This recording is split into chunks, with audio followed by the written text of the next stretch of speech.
महाराज जी, आत्म अवलोकन के मानक क्या हैं? आत्म अवलोकन के मानक क्या हैं? हाँ, बिल्कुल, बहुत सुंदर बात है। हम आत्म तत्व को, अपने स्वरूप को, बोध को प्राप्त हो रहे हैं, भगवान को प्राप्त हो रहे हैं, इसके लक्षण क्या हैं?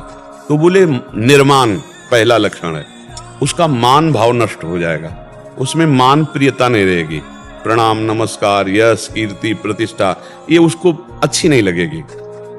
सबसे पहला लक्षण है, क्योंकि कंचन और कामिनी, इन दो पर विजय प्राप्त करने वाला ही आत्मस्वरूप या भगवान की प्राप्ति की। तो ये तीसरे में फंस जाता है, मान में।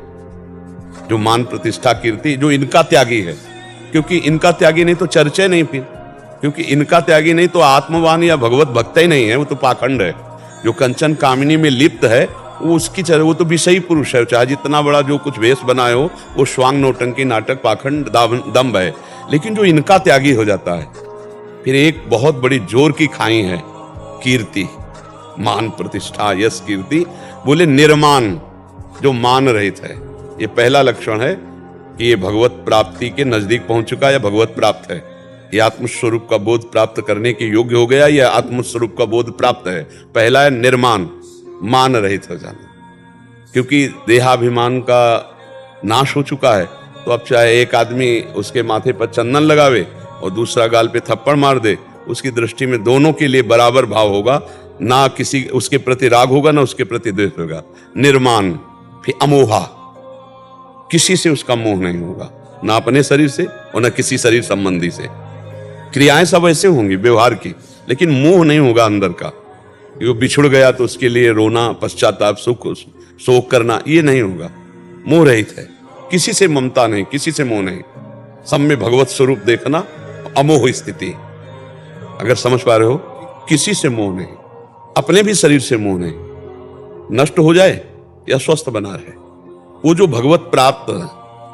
तो ना मान और ना मोह, निर्माण, अमोहा और जित संग दोषा। उस महापुरुष को किसी का भी विषय का संग परास्त नहीं कर सकता। जैसे काम संबंधी संग हो जाए तो वो नहीं परास्त होगा, धन संबंधी संग हो जाए तो लुभायमान नहीं होगा, कुसंग हो जाए बहिर्मुख पुरुषों का, निंदा कोई करे नाना प्रकार, उसको कोई प्रभाव नहीं पड़ेगा। किसी भी प्रकार के संग का उसके ऊपर प्रभाव नहीं पड़ेगा। जित संग दोषा, वो संग दोष से रहित है, वो जीता हुआ पुरुष है। अध्यात्म नित्या, क्योंकि हर समय वो आत्मस्वरूप में रहता है, वो देह भाव में नहीं रहता है। अध्यात्म नित्या और विनिवृत्त कामा, सारी कामनाएं जिसकी शांत हो चुकी हैं, और द्वंद्व विमुक्ता, शत्रु मित्र, मान अपमान, लाभ हानि, जय पराजय, समान स्थिति को प्राप्त होगा। सुख दुख संगई, सुख और दुख में समान स्थिति है। बोले ऐसा अमूढ़ पुरुष, मतलब ज्ञानवान, वो परम पद का अधिकारी हो चुका है। वो आत्मबोध को प्राप्त हो रहा है, भगवत साक्षात्कार के योग्य हो गया है, या भगवत साक्षात्कार हो गया। ये लक्षण जिनमें पाए जाए, मान रहित, मोह रहित, संग दोष रहित, स्वरूप में स्थिति, और कभी भी किसी भी तरह की कोई कामना नहीं, किसी भी द्वंद्व से कोई भी हृदय में हलचल नहीं, सुख दुख में समान भाव। गच्छन्त मूढ़ा पदमभ्यम तत्, वो परम पद, अव्यय पद का अधिकारी हो गया।